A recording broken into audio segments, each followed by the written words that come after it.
Welcome to the Senate Minute, a weekly update to help keep Hoosiers informed about the Indiana General Assembly and engaged in the legislative process. This is Matt Preston, covering for Elizabeth Voss, coming to you from the Senate Majority Communications Office.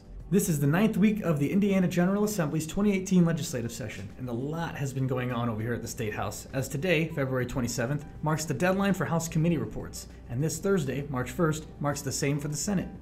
With us today is Senator Randy Head, who has agreed to speak with me today regarding his efforts to fight addiction and strengthen Hoosier mental health. As part of that effort, Senator Head has authored Senate Bill 225, Senate Bill 224, and is the sponsor of House Bill 1007, part of the governor's agenda.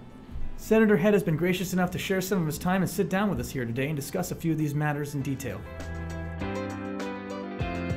Thank you for being here with us today, Senator Head. Good to be here. Thanks for having me. So, Senator Head, what do you think Hoosiers need to know about the Indiana General Assembly's effort to combat addiction and improve mental health programs? Well, that's a big question with several answers that could take very long, but if I had to summarize it, I would say I want the public to know that we're trying several different things, that we're continuing to move, continuing to try to move that needle and push forward on this effort. There are a lot of bills pending right now that reflect that effort. Do you mind summarizing a few of these bills and detailing how they might benefit Hoosiers? Absolutely. First off, I'm very lucky to be co-chairman of the Task Force on Children's Mental Health and Substance Abuse. There are a lot of experts on that task force, and we've studied several issues, and the two of the bills you mentioned came directly from the task force. The first one is 225, which is going to mandate that opioid prescribers get continuing education. We're one of just a handful of states left in the country that don't already mandate that.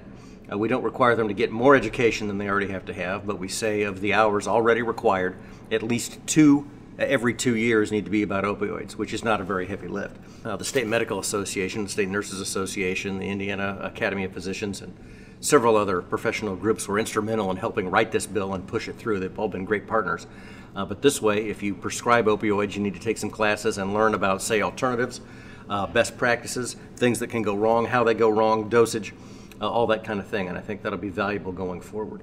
The second one was Senate Bill 224, and it's an interesting story. This bill is going to make it easier for people to get licensed to be addictions counselors or mental health counselors, and we need plenty more of both. We've got a really critical shortage in Indiana right now. Our law presently says that these people have to get 1,000 hours of face-to-face supervision in order to get a license, which is great. The problem is the national standard is only 700 hours. All our surrounding states say only 700 hours. So if someone moves here from out of state and they want to practice, we tell them they can't get a license. They have to go back to college, they have to pay for it, they have to get 300 more hours of face-to-face supervision, even if they've been practicing in the field for years. So we want to align our standards with the national standards, and also we want to be able to use telemedicine.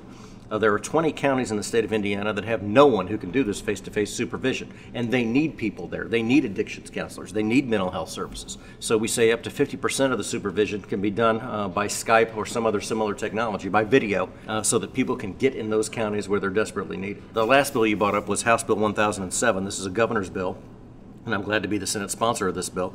This is going to create up to 9 more opioid treatment centers throughout the entire state of Indiana. And once this happens, everyone in the state will be no more than an hour's drive from a treatment center. Right now we've got people who want help and can't get it, and that's horrible. We've got to provide the help that they need to try to kick this horrible epidemic. Thank you for being here with us today, Senator Head. Well, thank you very much. This is an important topic, and I'm always glad to talk about it, and we'll keep pushing forward.